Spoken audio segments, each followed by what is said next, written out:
In the last presentation, we looked at Protestant Reformation, and we saw how in Europe, Protestantism broke the power of the papacy.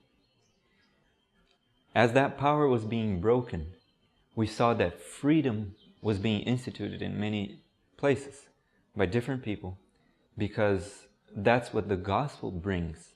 The true gospel brings freedom. Today we will continue that story, but we will look at another place, another continent, which is America. So, when first constrained to separate from the English Church, the Puritans had joined themselves together by a solemn covenant as the Lord's free people to walk together in all His ways made known or to be made known to them. Here was the true spirit of reform, the vital principle of Protestantism. It was with this purpose that the Pilgrims departed from Holland to find a home in the New World. This is from Great Controversy. It's talking about the spirit of reform, the true spirit of reform. And it says to follow God, or to walk together in every way that God makes known to us. That means God makes known the way to the individual, and the individual follows that way. It's not that God makes known the way to the individual, but to somebody else, and the somebody else is the conscience of the individual. But actually, God will speak to us through His Word and through His Spirit, and He will show us what to do personally. We must have an individual connection to God. So their journey started on 1620. In 1620, the Pilgrim Fathers left England for America in the Mayflower. Inside that ship, they made a compact or covenant to create a new political body. And did you know that there was one baby born in that ship? Just one? And it was like the symbol of freedom, because they were on their journey to freedom. And that baby was called Peregrine White. The compact they made says, having undertaken for the glory of God and advancement of the Christian faith and the honor of our King and country, a voyage to plant the first colony in the northern parts of Virginia, do by these presents solemnly and mutually in the presence of God and of one another covenant and combine ourselves together into a civil body politic for our better ordering and preservation and furtherance of the ends aforesaid. This they wrote inside the ship. It was a compact, so they were creating a new political body. This is some very interesting point. This is one very interesting point. James White, on his book Life Incidents, talks about his genealogy. And the way he describes it is as follows. My father descended from one of the pilgrims who came to America in the ship Mayflower and landed upon Plymouth Rock, December 1620. On board that ship was the father of Peregrine White, who wore a pair of silver knee buckles, such as may be seen in the picture of the venerable signers of the Declaration of Independence. The knee buckles worn by this man were afterward given to his son, Peregrine White, who was born on the passage to this country, with the request that they should be handed down in this line of the White family to the eldest son of each successive generation, whose name should be called John. My father had those buckles 30 years. They were as familiar to me in my boyhood days as the buttons upon my coat. He gave them to my brother John, who has passed them down to his son John, a young man of 18 years. And this is found in page 9. Do you realize that? It seems like embryonically in that ship was already the Advent movement. James White is one of the founders of the Adventist movement, and he was a direct descendant of that Peregrine White. So it seems like when God saw that in Europe the way was closed for religious freedom, he prepared a way for the Advent message to begin, and it had to be a new way, a new land. And he brought people to the United States so that they could have freedom of religion and follow the dictates of their own conscience.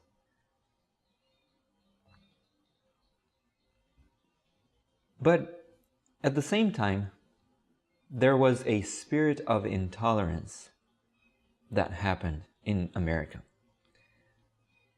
In Great Controversy, page 292, she says, "It was the desire for liberty of conscience that inspired the pilgrims to brave the perils of the long journey across the sea, to endure the hardships and dangers of the wilderness, and with God's blessing to lay on the shores of America the foundation of a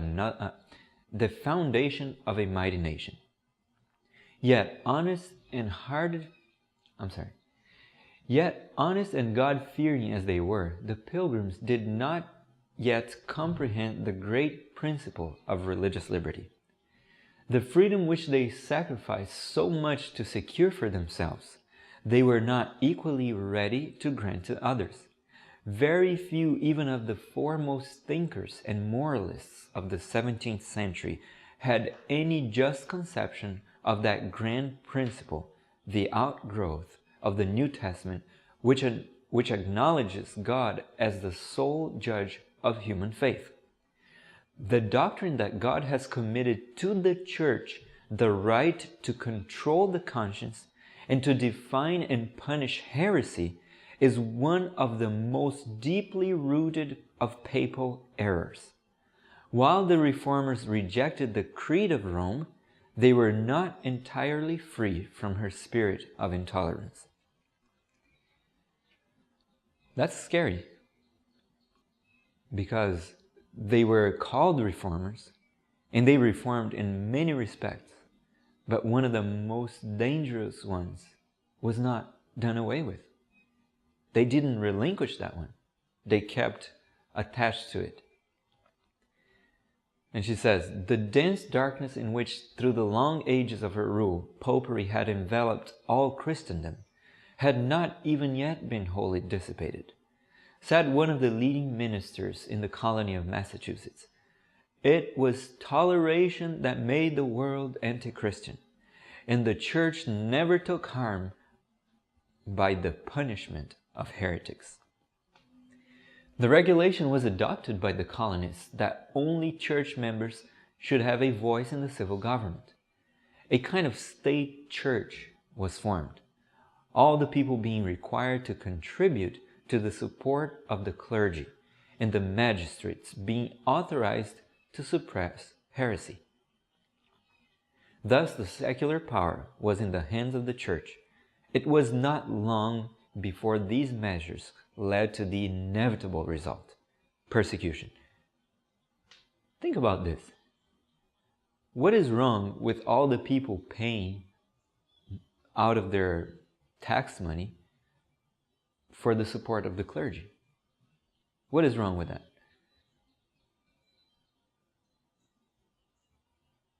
Well, the first question is to the support of which clergy, right? Because there are so many churches. So which one is to be supported by my tax money? And the answer is, if there is a state church, it should be the state church. So you already see a big problem. What if I don't believe in that church? And what if I think that that church is wholly wrong? Why should I be obliged to support it? So what's the problem of people then paying money to contribute to the clergy? The problem is the clergy would be of most likely a church that some people won't agree with, unless everybody in that state believes in that same church. So people should not be forced to contribute to the clergy by the state. They should willingly give to the clergy or to the church, to the support of their church, whatever they want to give, but not forced. And when the secular power is in the hand of the church, the result, as described in Great Controversy, the inevitable result is persecution. All through the ages, from the establishment of the papacy, from when it first united with the state in the time of Constantine, the Roman Church always incurred in persecution. Always. In one way or the other. If she had the power of the state to use, like armies, she would use the armies. If she didn't, she would use church power, like calling the whole state into interdict, or the whole country into interdict. That means a lot of the religious ceremonies were halted. People were buried not in the consecrated burial places. The mass was interrupted, and for a superstitious people, that would be a nightmare. So they would do whatever was needed to have the pontiff of Rome revoke the sentence of interdict. Even if needed, they would take down their king to do that, if the king was the so-called problem. So, although the Pilgrim Fathers escaped from intolerance, they kept intolerance in America. The Quakers suffered a lot, but one of those that most suffered was the Baptists, or as they called them, the Anabaptists. They were really persecuted. There was martyrdom in the United States. So one of the first persons to understand the principle of religious freedom and of the Constitution of the United States, which means freedom of religion and of the state, civil freedom, civil and religious freedom.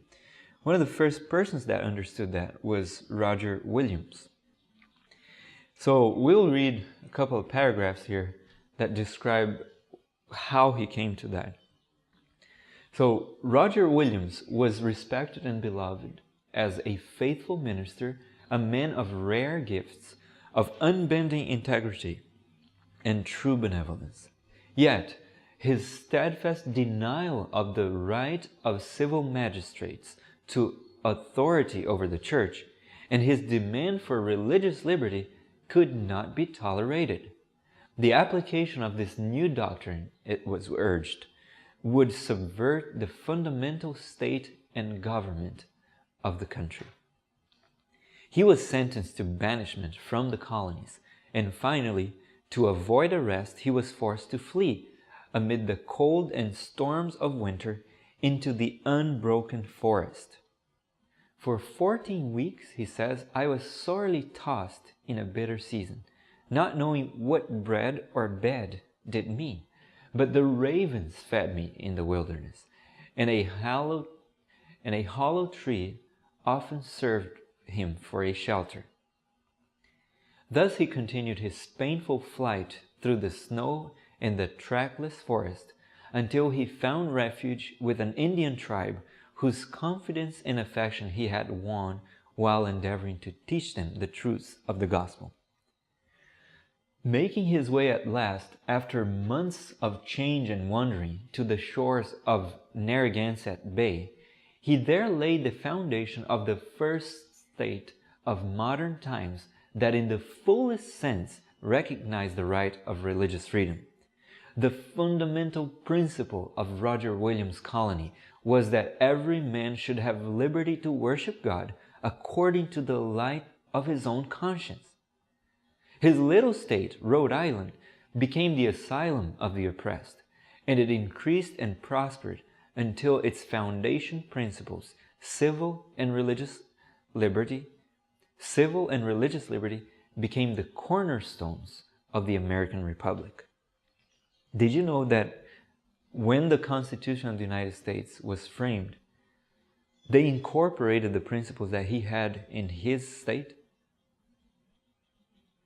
In that grand old document, which our forefathers set forth as their Bill of Rights, the Declaration of Independence, they declared, "We hold these truths to be self-evident, that all men are created equal, that they are endowed by their Creator with certain unalienable rights, that among these are life, liberty, and the pursuit of happiness." And the Constitution guarantees in the most explicit terms the inviolability of conscience. No religious test shall ever be required as a qualification to any office or public trust under the United States. And it also says, Congress shall make no law respecting an establishment of religion or prohibiting the free exercise thereof. Did you know that this is the First Amendment? When they framed the Constitution, they put there what they found out at that time.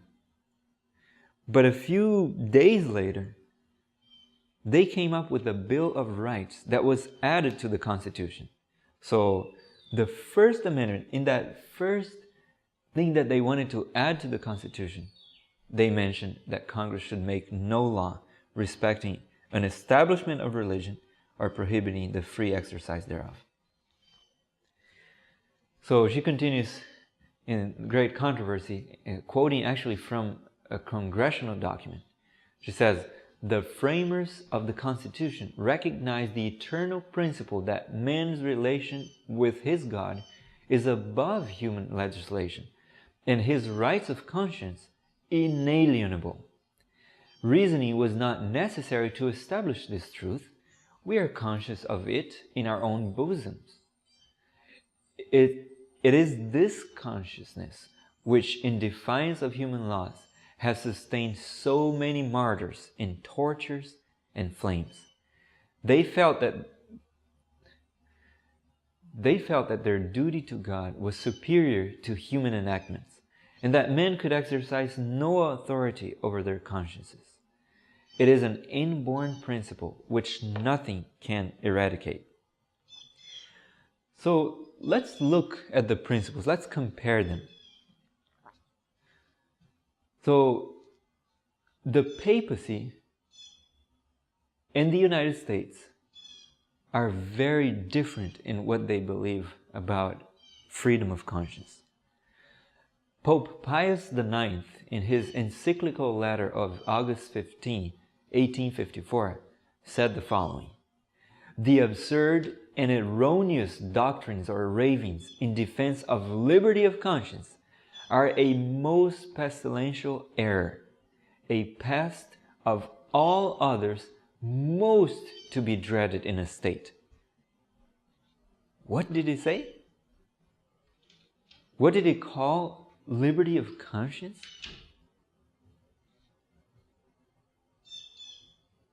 A pestilential error. It's a pest. Something that infests and spreads, right? It's something that you want to destroy. So he's calling liberty of conscience something that should be dreaded in a state. Isn't that shocking? The same Pope, in the encyclical letter of December 8, 1864, anathemized those who assert the liberty of conscience and of religious worship, and also all such as maintain that the church may not employ force.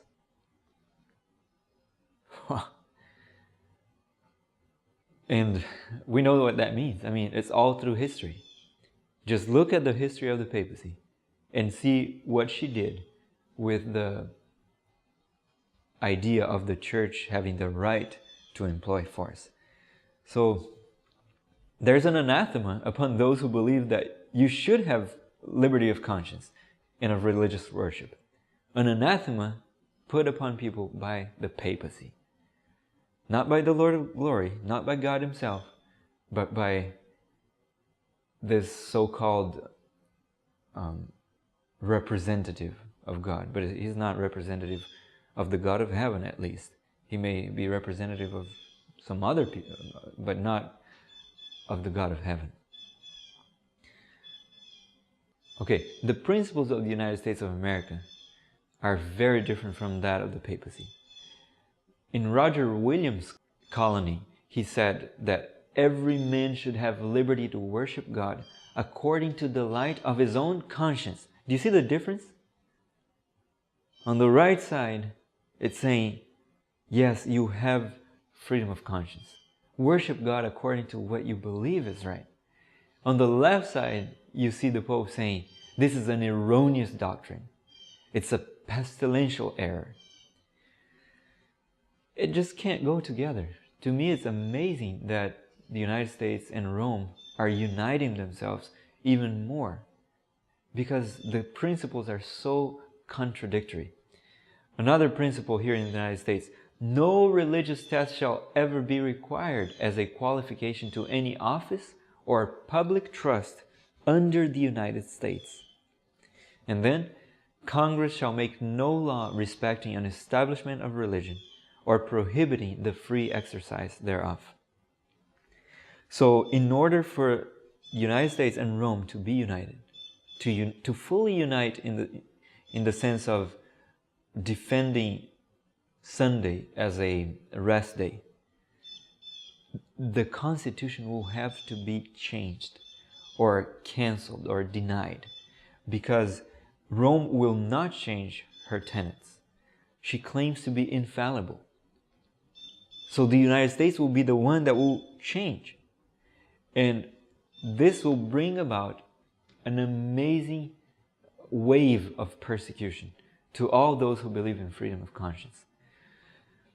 Look at what is said about the tone of Rome, how she is tolerant now. You know, there are people that say, oh, the church has changed. You know, the persecution that happened in the previous centuries was just a result of that day. It was a result of the harshness and maybe the lack of knowledge they have. But Rome has changed, and now she is, you know, a different church. She will never repeat those things again. But the church claims to be infallible. And look what Bishop O'Connor says. In Great Controversy, Ellen White quotes a couple sentences there. And she begins by saying herself, the pacific tone of Rome in the United States does not imply a change of heart. She is tolerant where she is helpless. Says Bishop O'Connor, religious liberty is merely endured until the opposite can be carried into effect without peril to the Catholic world. The Archbishop of St. Louis once said, heresy and unbelief are crimes, and in Christian countries, as in Italy and Spain, for instance, where all the people are Catholics and where the Catholic religion is an essential part of the law of the land, they are punished as other crimes. Did she change? He is just saying that until the church can do something and yet be protected, she won't use, persecution. But if she could, and she will be protected from by the state, then she can carry the religious intoleration and persecution and remove the right of conscience from the people, or else they will have to suffer, right? So we come to this. This happened in 2015. And, the Pope had come to America many times. But this was conspicuous because he not only came to America, he was received as the head of a state, or even more. America doesn't do that for other religious leaders, but it did for the Pope. And then, besides that, he went to Congress. The same Congress that established the Constitution. So back then, they understood what Rome was. And they would be shocked to see how the representative of Rome, of intolerance, was received in today's Congress, right? In the Congress from our time. And I was shocked as well. And it was even more shocking to me when, in order to clear the guilt of the Church of Rome, the Pope mentioned that it's very hard to judge people by the actions done in the past. And then he mentions the way America treated the Native Americans in here.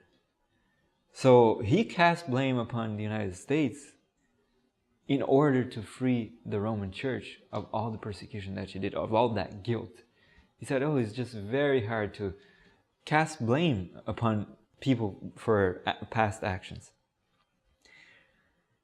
But the United States did not do what Rome did. They didn't flay people. They didn't torture them, burnt them at the stake. It was very different. The two things cannot be compared. So there is a duty that devolves upon us. Our duty is to cry aloud, not keep silent.